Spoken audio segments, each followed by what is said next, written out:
Okay, ಇನ್ನು ನಮ್ಮ ರಾಜ್ಯದ ವಿಚಾರಕ್ಕೆ ಬರೋದಾದರೆ ಎಕ್ಸಿಟ್ ಪೋಲ್ಗಳು ಕಾಂಗ್ರೆಸ್ಗೆ ಸಿಂಗಲ್ ಡಿಜಿಟ್ ನಂಬರ್ನ ಕೊಡ್ತಾ ಇವೆ. 8 ದಾಟ್ತಾ ಇಲ್ಲ ಯಾವ ವರದಿಗಳು ಕೂಡ. ನಾವು ಡಬಲ್ ಡಿಜಿಟ್ ಅನ್ನು ಕ್ರಾಸ್ ಮಾಡೇ ಮಾಡ್ತೀವಿ ಅಂತಕ್ಕಂಥದ್ದು ಕಾಂಗ್ರೆಸ್ನ ವಿಶ್ವಾಸ.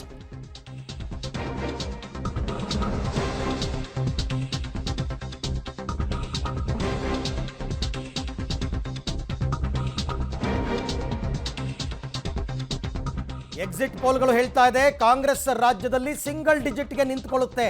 ಅಂದರೆ 9 ಕೆಳಗೆ 8 ಕೊಟ್ಟಿರೋದು ಮ್ಯಾಕ್ಸಿಮಮ್. ಕನಿಷ್ಠ 3ರಿಂದ ಗರಿಷ್ಠ 8 ಅಂತ ಎಕ್ಸಿಟ್ ಪೋಲ್ಗಳು ಹೇಳ್ತಾ ಇದೆ. ಈ ಕನೆ ಡಿ ಕೆ ಶಿವಕುಮಾರ್ ಅವ್ರು ಮಾತನಾಡೋದನ್ನ ತಾವು ಕೇಳಿಸ್ಕೊಂಡ್ರೆ ಅವ್ರು ಹೇಳ್ತಾರೆ ನಾವು ಡಬಲ್ ಡಿಜಿಟ್ ಕ್ರಾಸ್ ಆಗ್ತೀವಿ, 2/3 ಮೆಜಾರಿಟಿ ಬರ್ತೀವಿ ಕರ್ನಾಟಕದಲ್ಲಿ, ನಮ್ಮ ಕಾರ್ಯಕರ್ತರು ನಮಗೆ ಹೇಳ್ತಾ ಇದ್ದಾರೆ ಅಂತಂದ್ಬಿಟ್ಟು. ಬಹುತೇಕ ಎಕ್ಸಿಟ್ ಪೋಲ್ ಹಾಕೊಡ್ತಾ ಇಲ್ಲ, ಕನಿಷ್ಠ 3ರಿಂದ ಗರಿಷ್ಠ 8. ಆದರೆ ಇದನ್ನು ಕಾಂಗ್ರೆಸ್ ಒಪ್ತಾ ಇಲ್ಲ. ಡಬಲ್ ಡಿಜಿಟ್ ಕ್ರಾಸ್ ಮಾಡೇ ಮಾಡ್ತೀವಿ ಅಂತಕ್ಕಂಥ ವಿಶ್ವಾಸದಲ್ಲಿದ್ದಾರೆ. ಅವರ ವಿಶ್ವಾಸವನ್ನು ನಾವು ಮತ್ತೆ ಅಗೈನ್ ಐ ಆಮ್ ಟೆಲಿಂಗ್ ಅಲ್ಲಗಳೆಯೋದಕ್ಕೆ ಸಾಧ್ಯ ಇಲ್ಲ. We also do a survey. We have our own survey done. What they are showing in Karnataka, it is very astonishing. Now also I am telling you, our number will be more. It will be double digit plus more. Over 2/3 of the seats, we are very confident that the Congress party will win in Karnataka. But they are showing, I think this time again they may fail. Even in Dharwad, even in Bangalore, where they feel they see that it is the RSS stronghold, BJP stronghold, where they have not won.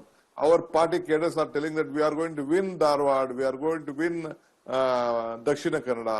When such is the situation, I don't feel that we will lose any in Karnataka. ಈಗಲೂ ಇದ್ದೀವಿ. Exit ಪೋಲು ಎಷ್ಟರ ಮಟ್ಟಿಗೆ ಸರಿ ಅನ್ನೋದು ನಾಳೆ ಗೊತ್ತಾಗ್ತದೆ. ನಾವು ಅದರಲ್ಲಿ ವಿಶ್ವಾಸ ಇಟ್ಕೊಂಡಿಲ್ಲ. ಈಗಿನ ಅನೇಕ ಸಂದರ್ಭದಲ್ಲಿ ಎಕ್ಸಿಟ್ ಪೋಲ್ಗಳು ಕೂಡ ಸರಿಯಾಗಿರೋದನ್ನು ನೋಡಿದ್ದೇವೆ ನಾವು. ಆದರೆ ಈ ಬಾರಿ ಅವರು ಕೊಟ್ಟಿರ್ತಕ್ಕಂಥ ಎಕ್ಸಿಟ್ ಪೋಲ್ಗಳು ಸತ್ಯಕ್ಕೆ ದೂರವಾಗಿದೆ ಅಂಥೇಳಿ ನನಗನ್ಸುತ್ತೆ. ಯಾಕಂದ್ರೆ ನಮಗೆ ನಾವು ಗ್ರೌಂಡಲ್ಲಿ ಕೆಲಸ ಮಾಡಿದ್ದೀವಿ, ಗ್ರೌಂಡ್ ರಿಯಾಲಿಟಿ ನಮಗೆ ಚೆನ್ನಾಗಿ ಅರ್ಥ ಆಗ್ತದೆ. ಅದರಿಂದ ಕಾದು ನೋಡೋಣ. ನನಗೆ ವಿಶ್ವಾಸ ಇದೆ ನಾವು ಕೇಂದ್ರದಲ್ಲಿ ಹೆಚ್ಚು ಸೀಟ್ಗಳು ನಮಗೆ ಬರುತ್ತೆ ಅನ್ನೋ ವಿಶ್ವಾಸ ಇದೆ. ಕರ್ನಾಟಕದಲ್ಲೂ ಕೂಡ ನಾವು ಈಗಾಗಲೇ 20 ಮೇಲೆ ನಾವು ಗೆದ್ದಿದ್ದೀವಿ ಅಂತಕ್ಕಂಥ ವಿಶ್ವಾಸ ಇಟ್ಕೊಂಡೇ ಚುನಾವಣೆಗೆ ಹೋಗಿದ್ವಿ. ಅದೇ ರೀತಿ ಜನ ನಮಗೆ ಸ್ಪಂದಿಸಿದ್ದಾರೆ ಅಂತಕ್ಕಂಥದ್ದು ಕೂಡ ಗ್ರೌಂಡಲ್ಲಿ ಕಾಣಿಸ್ತಾ ಇತ್ತು. ಹಾಗಾಗಿ ನಮಗೆ ಖಂಡಿತವಾಗಿ ಏನು ಅವರು ಕೊಟ್ಟಿರ್ತಕ್ಕಂಥ ಯಾವುದೇ ಸಂಖ್ಯೆಗಳು ಅಷ್ಟೊಂದು ಸತ್ಯಕ್ಕೆ ಹತ್ತಿರವಾಗಿಲ್ಲ. ನೋಡಿ, ಎಕ್ಸಿಟ್ ಪೋಲ್ಗಳು ಬರ್ತವೆ ಹೋಗ್ತವೆ. ಹೋದ ಬಾರಿ ನಮ್ಮ ರಾಜ್ಯ ಚುನಾವಣೆಯಲ್ಲಿ ಯಾರೂ ಕೂಡ ನಾವು 100 ದಾಟ್ತೀವಿ ಅಂತ ಅಂದ್ಕೊಂಡಿರಲಿಲ್ಲ. ಭಾಳಷ್ಟು ಜನ ಹಂಗ ಅಸೆಂಬ್ಲಿ ಅಂತಾನ ಹೇಳಿದ್ರು, ಅಥವಾ BJP ಅವರು JDS ಮೈತ್ರಿ ಸಂಪೂರ್ಣವಾಗಿ ಅಧಿಕಾರಕ್ಕೆ ಬರುತ್ತೆ ಅಂತ ಹೇಳಿದ್ರು. ಕೆಲವರು ಭಾಳಷ್ಟು ಜನ BJP ನಾಯಕರು ಸೂಟ್ ಕೂಡ ಹೊಲಿಸ್ಕೊಂಡಿದ್ರು. ಆದರೆ ಏನಾಯಿತು, ಜನರ ಎಕ್ಸಿಟ್ ಪೋಲ್ ಇಸ್ ಇಂಪಾರ್ಟೆಂಟ್. ಈ ಎಕ್ಸಿಟ್ ಪೋಲಿಗೆ ಮತ್ತು ಜನರ ಎಕ್ಸಿಟ್ ಪೋಲಲ್ಲಿ ಏನು ಬರುತ್ತೆ ಅಂತ ನೋಡೋಣ. ನಮಗೆ ಸಂಪೂರ್ಣವಾದಂಥ ವಿಶ್ವಾಸ ಇದೆ, ನಾವು 18 ಸೀಟ್ ಗೆಲ್ತೀವಿ ಇಲ್ಲಿ. ಮತ್ತು ಈ ಸರ್ತಿ ಚುನಾವಣೆಯಲ್ಲಿ ಕಾಂಗ್ರೆಸ್ನವರು ಗ್ಯಾರಂಟಿಯನ್ನು ಬೆನ್ನತ್ತಿ ಹೋಗಿದ್ರು. ಕಳೆದ ಬಾರಿ ವಿಧಾನಸಭಾ ಚುನಾವಣೆಯಲ್ಲಿ ಗ್ಯಾರಂಟಿ ಸೂಪರ್ ಸ್ಪೀಡ್ ಆಗಿ ವರ್ಕ್ ಆಗ್ತಾ ಇತ್ತು. ಆದರೆ ಲೋಕಸಭೆಯಲ್ಲಿ ಸ್ಲೋ ಮೂವ್.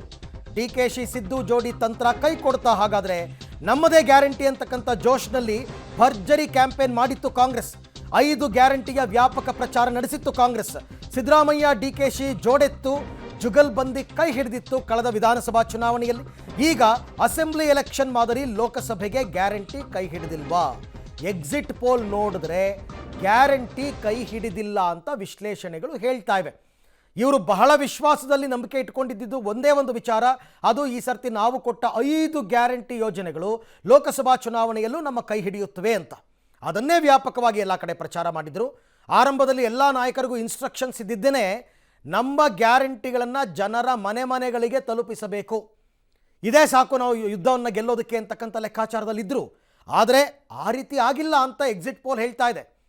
ಆಡಳಿತಾರೂಢ ಪಕ್ಷ ಕರ್ನಾಟಕದಲ್ಲಿ ಸಿಂಗಲ್ ಡಿಜಿಟ್ನಲ್ಲಿ ಇದೆ ಅಂತಂದರೆ ಗ್ಯಾರಂಟಿ ಎಲ್ಲಿ ಕೈ ಹಿಡಿದಿದೆ ಅಂತ ಅಂದ್ಕೊಳ್ಳೋಕ್ಕಾಗುತ್ತೆ? ಸಾಧ್ಯನೇ ಇಲ್ಲ.